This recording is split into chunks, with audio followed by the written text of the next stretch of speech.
This is Mr. B, and I'm here to tell you the communications technology lesson of the week.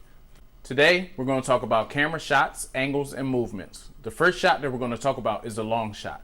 With the long shot, the audience can see the whole body of a person as well as some surroundings. This is used to give room for characters to move. It can also show the isolation of a character. The second shot we're going to talk about is the medium shot.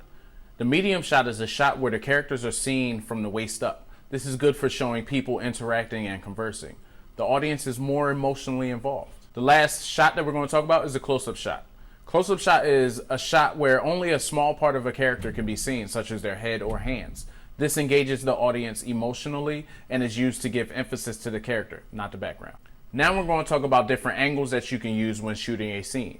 The high angle. This is an angle that the audience looks down on the person to make the character seem small or vulnerable. Next up, we have the neutral angle, or also known as the eye level angle. This is most commonly used angle when filming a movie. It allows the audience to feel more comfortable with the characters. The last angle we'll talk about today is the low angle. With the low angle, the audience looks up at the character. This is used to make the character look powerful and to make the audience feel small and vulnerable. Now we'll talk about different camera movements that you can use when filming a scene or a shot. You can pan, tilt, dolly, and zoom when it comes to camera movements. Let's talk about panning first. When it comes to panning, it consists of a horizontal movement of the camera to shoot the film. So if the director was to tell you to pan left, you would pan left. If the director was to tell you to pan right, you would pan right. Next up, we have tilt.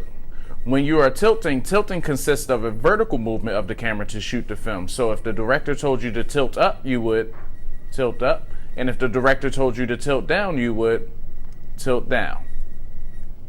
Let's talk about zooming. Zooming consists of making the things become closer or bigger, zooming in, or further, becoming smaller, zooming out. Don't zoom in too much because it usually looks awful, and please zoom slowly. Next up, we're going to talk about a tracking shot. It's one of my favorites. It's also known as a dolly shot.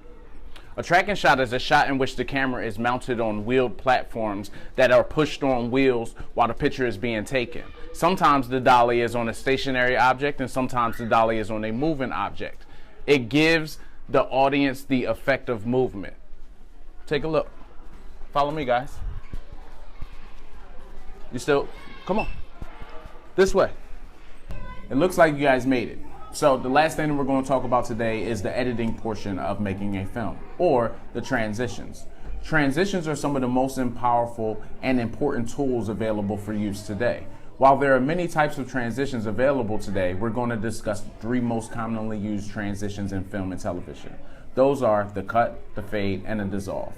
It's my hope that I give you a better understanding today of what these three transitions are and how they are used in the art of visual storytelling. Let's begin with the fade.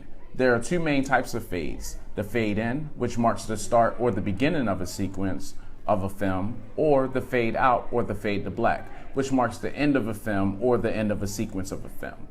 By fading into or out of black, the audience becomes aware that the focus is being moved from one scene to another.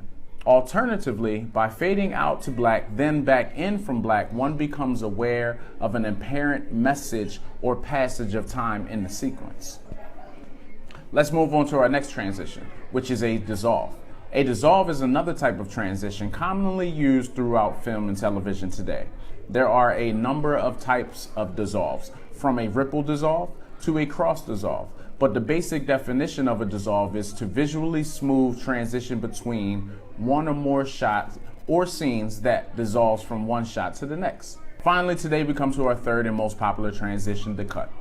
The cut is probably used in 98 to 99% of the video transitions you see on television or film. And because it is so subtle and so quick, the cut can frequently be placed within a single scene to determine the scene's pace or simply what different shots the director wants to be seen on the screen. You see, the design of these transitions is to aid in the visual storytelling process without detracting from it. So if you're asking yourself, should I place a cut, a fade, or a dissolve in a certain part of a film, perhaps you should stop and ask yourself these questions first. First, ask yourself whether or not you need a transition. Then, From there, it's good to ask yourself what transition can help convey the message that you're trying to convey or possibly add visually. Third of all, what transition would you not want to add to your film? This is Mr. B, and that was your Communications Technology Lesson of the Week.